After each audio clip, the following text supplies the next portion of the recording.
Hey, there's Bijal, and we have a very special interview coming up today.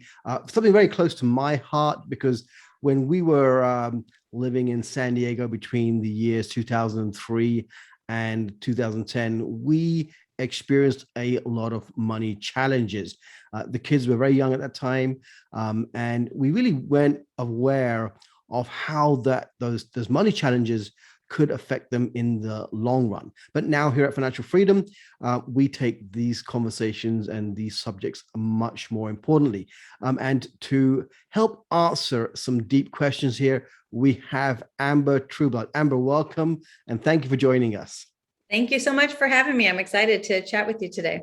So Amber, so I know that you're kind of a family and marriage therapist. You have four boys. So before we get into it, I know that you're a best-selling author, but you're also actually going to be running programs for anti-anxiety programs for Yes. corporates. So I want to touch upon that as well to see, what led you down that path. First of all, how are the boys?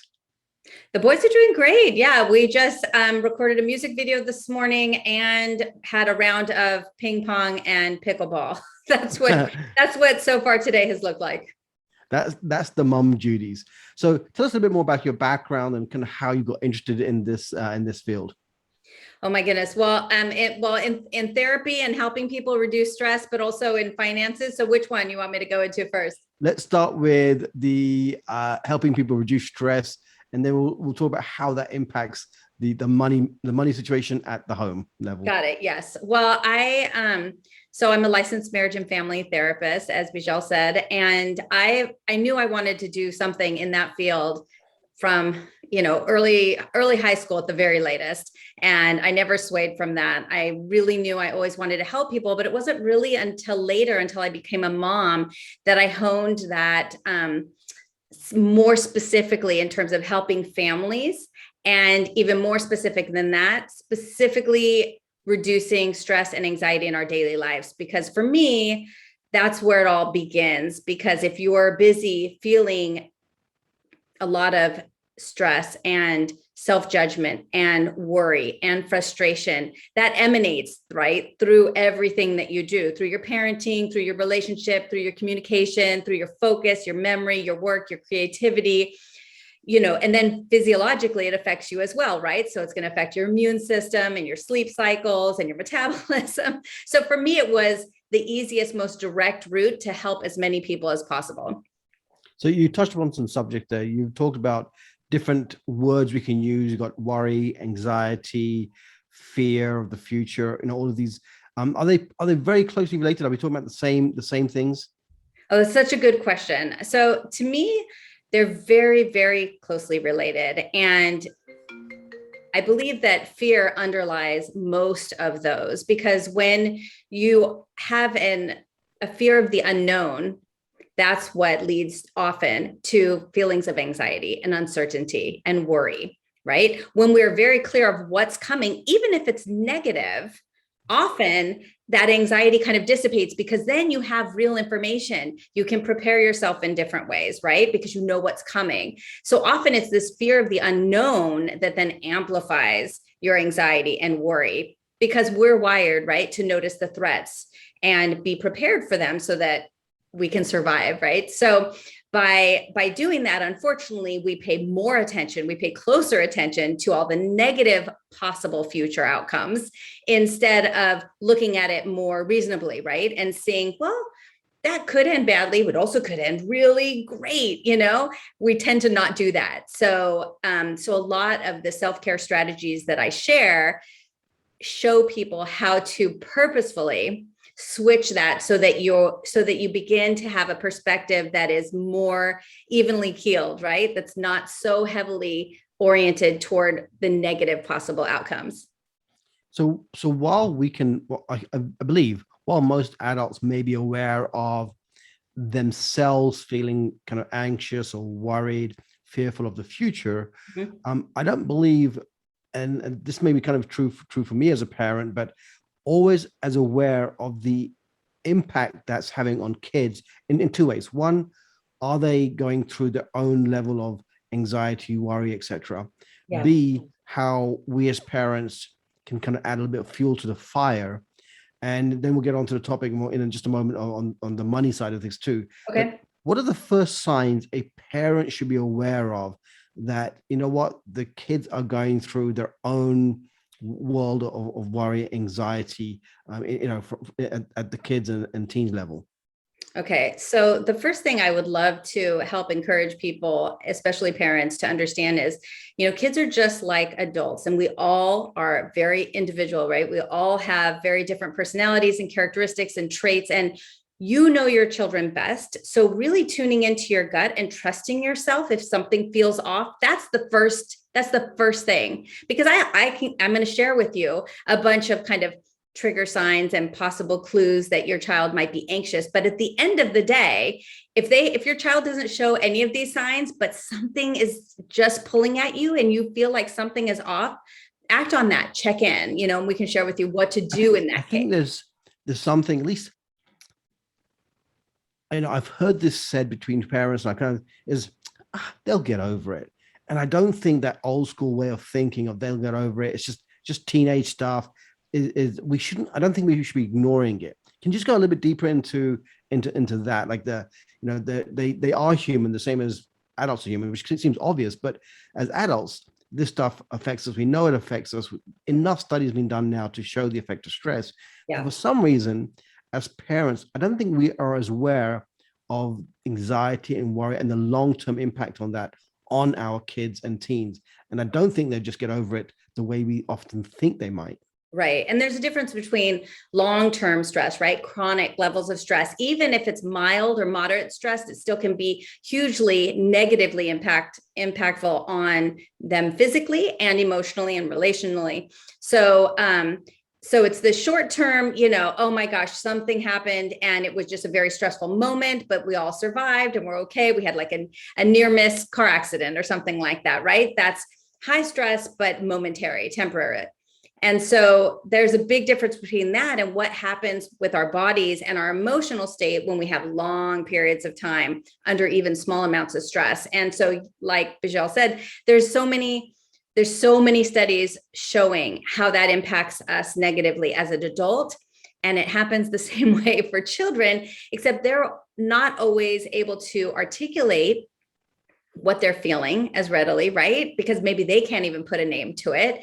And also they don't necessarily have people to talk to about it as easily. They don't have coworkers or friends or neighbors that they maybe feel comfortable sharing their feelings with and learning the tools on how to deal with that stress and anxiety. So I would offer that sometimes it's even more damaging for our children when we don't act on that and check in with them. And if you're somebody that's not typically under a lot of stress, but your child is, that could be even more difficult because, the anxious parents that I know, they can tell right away if their child is anxious and they know how to model the self-care strategies that help that child. But if you've not suffered from anxiety and your child has, then you really have to kind of go the extra mile to teach yourself, oh, wow, what are some tools I can share with them? So let's kind of switch into the other half of this conversation, which is at the center of a lot of worry / anxiety for a lot of people, not just obviously parents, which is the money conversation. Why is this such a heavily loaded topic when it comes to anxiety in general? Why are we as a society, why is money or lack of, and even people who have a lot of money still seem to have a lot of anxiety around this subject? Oh, it's such an emotionally loaded concept, right? Because we grow up with all sorts of shoulds and expectations, and our value as a human is often linked to it. And not necessarily the more money, the better, right? It's like, oh, if you're greedy, if you're just out there to make money, we grow up with all of these assumptions of what that means about you as a person, right? And so we absorb those and then we live them out and we spend the next 30 or 40 years trying to argue with ourselves about it. It's funny, like I've talked to people at different income levels, right? So at the very bottom is people who are dealing with a lack of money, like they don't have enough income coming in. They're, whatever they're making is going out, too many bills. Then as you kind of go up the spectrum, it goes from people who are worried about their their savings, worried about retirement, even though they've got a fairly decent retirement, but their mindset is on their pension and their 401k, but they're worried about, making sure it's going to be the right amount in their retirement. Then you've got people a little bit later in life, why they haven't saved enough money. Then you've got people who've made a lot of money, they're worried about losing money. Then you've got people who've got a lot of money and they're worried about, being ripped off, or their kids being held at hostage because of the money. So it's the level of income doesn't mean that people don't have issues or concerns or worries about this topic. And so obviously we can go on that topic, and we can go deep into that alone. But let's just switch for a second in terms of how does parental worry about money or parental anxiety about money, how does it directly impact the kids, and what might that do to their future? Yeah. Well, I think all of us who remember, I always tell my clients to think back to their first memory that had anything to do with money. And that often is very telling. It's very telling to how you approach money and financial decisions to this day. And so that often shocks people, and they think, oh my goodness, I remember my parents arguing over a 35, a $3, item at the grocery store. And I thought, I'm never going to do that. I'm never going to not have enough money that I would argue with somebody over $3. And boom. And that's then like concrete in your mind, and informs then the rest of your life, how you think about money. So often the conversations that we have around money in the home, and the language we use, and the emotional stress that comes with it, the fights, the arguing, the tension, the lack of sleep, that comes around money, even just the words you use. So if your kid says, oh, can I get this? Can I get this at the store? I mean, everybody's had that conversation that's been in any store with any child at any time, right? At almost any age. How you respond to that? Do you say, oh, we can't afford that? Okay. Or do you say, we don't need that? Do you say, how do you respond? What are the words that you use in response? And you can say the same thing, but with using very different language. And the language that you use can indicate, well, am I a victim of my circumstance, or am I choosing, well, actually, we have this much extra money this month, and we're going to choose to spend it this way instead of this way for these reasons. And it initiates a whole conversation that then empowers you and empowers the child. But if you respond, oh, honey, we can't afford that. This happened again. We didn't get enough work this week. Maybe next month we'll think about it. It's a very different message that you're communicating about money and your level of power, right? Your level of control in that relationship with money. So we pass that down. And Bijil, you asked to other ways that kids show their anxiety. I'd love to share some kind of typical things to look out for. Please, yes. Okay. So sometimes I liken it to almost like there's one category of symptoms, I'll say, or clues. And those are kind of related to what you might say if somebody was an addict, right? So like if you see them not enjoying things that they typically enjoy, not wanting to do things, not sleeping well, being irritable and moody, having a sudden change in behavior or personality that just doesn't feel like them. Something's off, something's bothering them. Obviously, anxiety is one of the many answers it could be, but those symptoms could show up in that way with kids. They're not necessarily going to be biting their nails and holding onto your leg. It might come off as irritability. It might come off as sleeplessness, right? The other things are more nail biting. So it could be, picking at their nails, picking at their skin. A lot of people do this, picking at their cuticles. One of my children used to, rub his hair like this. And I didn't know, but the hair was coming off. And then he would play with it like this. And he had like a little bald spot coming. And I said, holy mackerel, okay, we have some anxious. So anything that's like repetitive and a little bit self-hurting tends to be common when somebody's feeling a lot of anxiety and they don't know what to do with their body. So it ends up being, scratching or itching or picking or pulling, something like that. So I would also look to those types of repetitive, physical behaviors. And let's see what else. Also, one more thing. If they're asking questions about the future, meaning, well, what are we doing tomorrow? What's happened? What time do I have to be ready for that? Well, and especially if they're newly asking and suddenly curious, well, what are we doing for Christmas? What's happening for my birthday? Well, is somebody coming over? Are they not coming over? Are we, if all of a sudden there's a lot of questions about the future, then that might indicate a feeling of lack of control and uncertainty that's creating a fear that then is leading to anxiety. And we'll come back to what to do if those signs are becoming more prevalent. Yeah. It's interesting as parents, as a father, being a father has been most joyful part of life. Like, I've loved being a father. I'm not love being a father. But it's very strange, right? It's very interesting that when our kids are young, when they're born, we want nothing but them to be happy, right? We want them to be happy and successful. Over time, we start to say things, do things, imply things, and ignore things that will lead to anything but success. And it's a fascinating phenomenon, I think, as parents we go through. And there's part of it which is, I won't say imprinting is not the right word, but wanting to our kids to kind of fall into our way of thinking and being. It's okay. You can go there. I call it brainwashing. Brainwashing, right? But another form of brainwashing, and it's not intentional, is, you mentioned earlier, our relationship with money, right? It's our relationship with money, what we say about money, how we spend money, how we invest money as parents can have a direct positive and negative impact on the kids. But the one thing for sure is that there's a lack of communication around this topic in most households. Now, when we first connected, I reached out to you because of your expertise in this area. Then I got to learn about, you as a parent in terms of the four boys. You've toured. I'm like, toured, no, you've toured. Your boys have toured because they're a band. The four of them are in a band together. So they've been earning money at a certain level. But then we gave you access to the Financial Freedom course that teaches kids and teens about money. And something fascinating happened.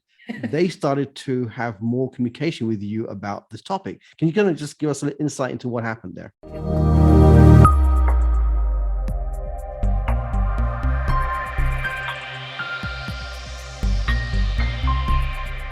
Yeah, the conversations that those modules instigated in our house were fascinating. And particularly with my 9-year-old and my 11-year-old, they just dove in. They got so excited and they just ate it up, and then they went through the teen, the 11-year-old then wanted to do the teen material as well.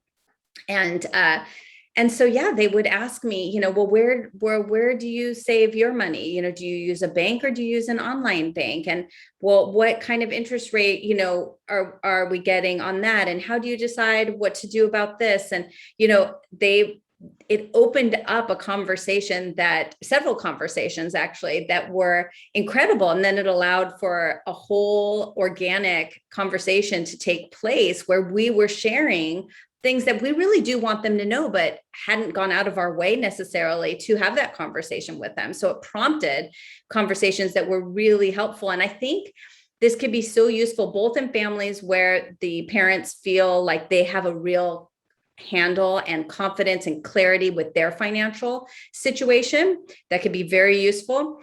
But even more so and more commonly in families where the parents are still figuring it out themselves. Maybe they're really great at earning the money, but man, it just seems to slip through their fingers, right? Or they're still struggling to even feel that financial security and safety.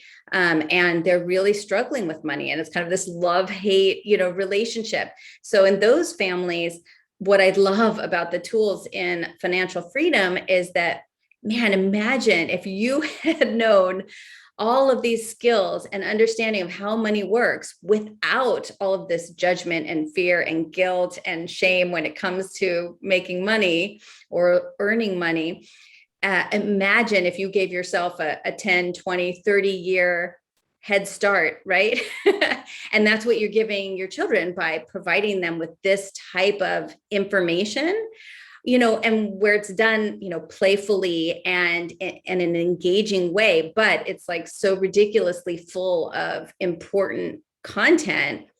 that most parents don't have, and even if they're good with their money, it's a great reminder. Oh, yeah. I have to do 1099s for the first time this year, Bajil, and I'm like, what? Wait, I'm nervous about it. Why? It's You fascinating. know? When we first created the program, it's really just from a place as entrepreneurs, wanting to give kids and teens a program to teach them about money, how to make money, manage money. Because growing up, I certainly didn't get a childhood education on the subject, and then early 20s when you first start making money, we still don't really know much about money other than that fact we're either making money and spending money. And then wait, and then how many credit card offers do you get at that age? Right, right. So I mean, between I remember in my college, dorm box getting pre-approved credit card after pre-approved credit card nonstop. So, and I was raised with a single mom who was very, very conservative and frugal about money. So I was raised with like, well, you don't use credit cards. So I just tore them up. But most people don't do that. They think, oh, I need my card's broken. I need it fixed. Perfect. I'll put it on the card. And then before you know it, you're out of college with $26,000 in credit card debt. Yeah, absolutely. So fascinating that generally speaking, the first introduction to money for most kids is either a credit card or a student loan or some Yeah. combination of, Mm-hmm. and yet the system still hasn't given them a fundamental education on this topic. And Right. even a lot of people in the 20s and 30s and even 40s are still not that literate when it comes to money. So this really became for us almost like a benefit in terms of it became almost a parenting asset program Mm. versus what we intended, which has been great. But one of the things it's doing, and you alluded to this before, it's opening up the conversation. And I think that whether it's the topic of money or relationships or mental health, whatever, giving the space for conversation is I think such a key piece. Can you kind of touch upon that and why being open to conversation, no matter what the real situation is at home, just the ability for parent and teens and kids to talk about any topic is Yeah. so critical in addressing the larger issue at hand. Yeah. Conversation. I mean, effective and compassionate communication is such key to family dynamics and connectedness with families across the board about any subject that you're talking about, but particularly about money. And that's also intertwined with stress and anxiety. So if you're able to, for instance, say your kid is, pulling on their hair, or they're seeming very irritable, or they're asking about future, and they're seeming, your gut is telling you, I think this kid is feeling anxious right now. So some of the things you could do as parents is having this conversation. But in that conversation, what does that mean? What do you talk about, right? You can talk about the specific things that your child is learning. If they're doing financial freedom, you could share. This is a really, really powerful way to communicate with your kids, sharing your own personal experiences with money. Man, when I grew up, this is how we talked about money in my house, or this is how we didn't talk about money. And and you can share that. My first experience was when I got a credit card in college or out of high school, and I didn't know what to do with it. And then all of a sudden I had $5,000 of debt, and I didn't even know what I had bought with it. And I had an 18% interest rate. You guys know what that means? That means for every $100, I had to pay an extra $18, for like, I don't even know what that I bought. So having these kind of self-sharing, vulnerable conversations with your children can be such a door opener for them to understand, A, you don't know everything. You're not perfect. B, maybe you guys can learn these skills together because you've seen the value and of, not knowing what happens, when you don't have that information and those tools. You can talk about that and share that with them. That can give them, a lot of what helps with stress and anxiety is feeling out of control, right? So the more control they feel they have, for instance, the more independence, like, wow, okay, they didn't know what they were doing, but now I'm going to have this information. I'm going to have this knowledge that even my mom and dad didn't have. They didn't even have it in their 20s, and I'm 10. Wow. Like that pride and sense of ownership and knowledge can really be a powerful way to reduce stress and anxiety, as well as really you're preparing them, right? You're giving them all of these tools and weapons, so to speak, to protect themselves in the future financially and to really take advantage of, opportunities that are out there that they otherwise may not have. Yeah, as I mentioned earlier on, Amber, when we were going through our financially challenging times, almost lasted a decade, really, kind of between almost now I'm thinking about it between kind of 2001 and 2009, Mhm. 10. One of the things we decided, and it wasn't because we knew any better, or we decided to just be very authentic and open with our kids. And they were very young, but we never tried to hide what was really happening. Now, there may be better approaches, and that's what I'm going to ask in just a second. But I do know, talking to parents, that many parents do try and hide the reality of the situation, but kids know. Like I don't, we may not speak it out to them, but Yeah, they tend to know what's happening, whether it's money or relationships. And I sometimes feel that when you try and hide stuff from them, it can actually be, kind of almost worse in many ways.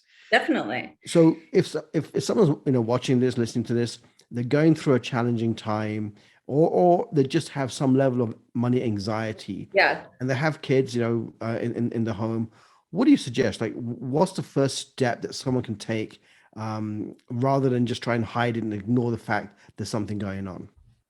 Well, the first step, yeah, the first step I always, with anything, with any new habit you're trying to create, whether it's you want to start meditating or you want to start, flossing your teeth twice a day, whatever it is reminding yourself of the benefits. Why are you doing this? Why is it important to you or your children's life or their livelihood? How is this going to affect the people that you love? And in what way specifically? And in a way that's important to you. So do you want to save them years of, feeling so sick to their stomachs every time they have to pay their bills because something's not going to get paid, and that feeling, and you want to save your child from that feeling by providing them with the information that you can now, and the knowledge and the know-how now? What are all the benefits to having open conversations with your children now? What will that lead to? Will that lead to autonomy and knowledge and confidence and clarity and good communication when it comes to money? Man, so the more you can lay out specifically the benefits of having these conversations, then the more motivated you're going to be to have them. And then you're going to be grateful afterwards, right? You're going to be prepared, like, oh, okay, we just had this really crazy conversation about debt. And is debt bad, or is it good sometimes? And how do I decide when to use debt? I mean, especially for entrepreneurs, right? There's a lot of conversation about debt. And so sharing with them also, one of the things that I always appreciated, later, and we do this with our kids, is, when I grew up, I thought that the way that my mom handled money was the way everybody handled money. And I was wrong. And I didn't realize it until far later. And I actually was married. I was married prior to this relationship. And where I was over here on this side of the spectrum, I married somebody who was way over here on this side of the spectrum when it came to money. And that created a host of issues. And I had no idea that there were people that dealt with money like this. And so the other thing that I think is really important with parents to share, hey, this is how we deal with money. This is why we choose to spend our money or save our money or give our money in these ways. This is because it's linked with our values. It's linked to what's important to us. Sharing those types of conversations and ideas is so important. And then also, I'd love to add, making it clear to them that not all families work with money the same way. And that's preparing them for later, because man, when they decide to, oh, I have this roommate right out of high school and we want to start this business together, right? Okay, you put in, I saved up 4,000, I saved up 4,000, we're going to start this business together. Yikes, right?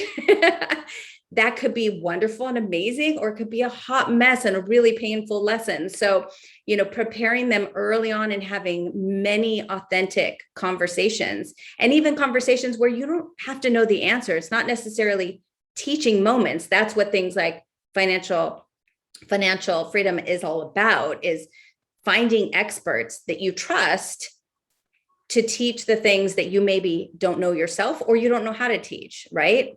So, or that you want to support what you're already teaching. So in any way, shape, or form, it's going to be valuable, but it's finding, I mean, that's what I love about homeschooling, is finding those teachers and those platforms and those assets that teach either what I can't or support what I'm trying to teach. Like, see, told you, that's what I've been trying to tell you, and do it with an enthusiasm and a spark. Like, for instance, I don't teach my kids anything directly, really, but academically speaking. But when it comes to like math, for instance, I wanted somebody who gets so excited about math that you can't shut them up about it, because that is going to, I think, that's contagious, right? So something like FUNancial is, for me, the perfect opportunity to have a wealth of knowledge, but done in an engaging, exciting way that gets your kid excited about starting their own business and understanding money and asking questions and taking ownership of their financial future, right? Yeah, it's interesting. As much as we love our kids and they love us, sooner or later they stop wanting to learn from us. Or they outgrow what we can teach. Yeah, absolutely, absolutely, and the way they're learning as well, right? It's the so many of them are engaged and games and other methods of engagement that we have to kind of meet them where they are. We have to say, okay, if this is how they're learning or this is what they're spending the time on, can we create education that fits into their way of learning? Because it's certainly not being cooped up in classrooms necessarily. It's been proven it's not necessarily the best way for kids to actually learn information. So yeah, I have 4 boys. Yeah, sit really still, don't move, and don't make any sounds or sound effects for 6 hours. Absolutely, yeah. I was trying to write something yesterday, Bijil, and I said we were going to watch a movie, and I said, okay, I just need 5 minutes. They were putting away laundry. I said, just be completely silent. Oh my gosh, they couldn't do it. They could not do it. Something that that we as a family were doing when we're going through a challenging time, and I want you to kind of comment on this. Yeah. Was we if you find yourself going through a tough time, that is the reality of the moment, right? You can't pretend it's not happening. And we kind of knew this, and so what we would do as a kind of a family is we would talk about the situation, but then we'd use gratitude. We'd use gratitude to like remind ourselves of what we did have, and then we used imagination to remind our kids that, look, no matter what's happening today, it doesn't mean that's going to be the future. And I think reminding kids that, their future is not defined solely by what is happening today, I think is so important. And then we'd kind of have almost like fun games of living into that future and being grateful for the future that we haven't yet experienced. I love it. Grateful for that today. So very simple techniques, but can you kind of comment on why such techniques are so critical? Because kids, I believe, are not that great as in terms of imagining the future. I mean, not all kids, some kids are, but I think kids are very much in the moment, right? So it's they wake up and it's in the moment, in the day, and their ability to forward plan, even a few months, few years, but especially not 10 years into the future when life can be transformationally different, actually is not something that they're easily able to do. But we as parents can help them. Yeah, and often the kids that are good at that are the anxious ones, are the ones that are perceiving a possible negative future outcome and not necessarily a dreamy one, a goal. But I love that you used gratitude, because that's for sure one of the number one tools you can put in your pocket when it comes to reducing anxiety. And some of the things you can use both for yourself and for your children when it comes to gratitude is there's so many different ways you can incorporate a gratitude practice. You can do it at dinner time. You could do a gratitude jar in the middle of the kitchen table. You could do it at bedtime. But some of the notes that I like to add when it comes to a gratitude practice is not just reeling off a long list of very general, high level, I'm grateful we're all healthy, I'm grateful we're together, I'm grateful we have a home. Those are wonderful. I'm not saying it's a bad practice, but what's really powerful about gratitude, when it really elicits the chemical changes in your body that make it so powerful, is when you're feeling the gratitude, when you can really get it in your bones so that you're feeling gratitude when you're saying those words. And one of the ways to tap into that is by getting very, very specific and small. So think of something very tiny and special that you're grateful for. Those are the things that are more likely to elicit a feeling in your body of gratitude. And that's what makes gratitude really powerful, both in reducing anxiety, but also in helping your family and helping you feel more connected. I mean, there's so many benefits of gratitude, right? And increasing your mood and emotional state, and making you more prepared to deal with, the inevitable ups and downs that are going to come, tomorrow or later this evening. Well, Amber, thank you so much for sharing your wealth of wisdom. I kind of want to leave parents with this one little tip, and it's called arigato money. It's a Japanese concept of thanking or thanking money, whether it's coming in or out. And I think it's something that we can really easily teach kids to do, so they start changing their relationship with money. But what I do in the old days, our signature would have to, when we pay for something, our signature would have to match what was on the card. Do you remember those days when we would actually look at our signature and then look at the back of the card and have to match?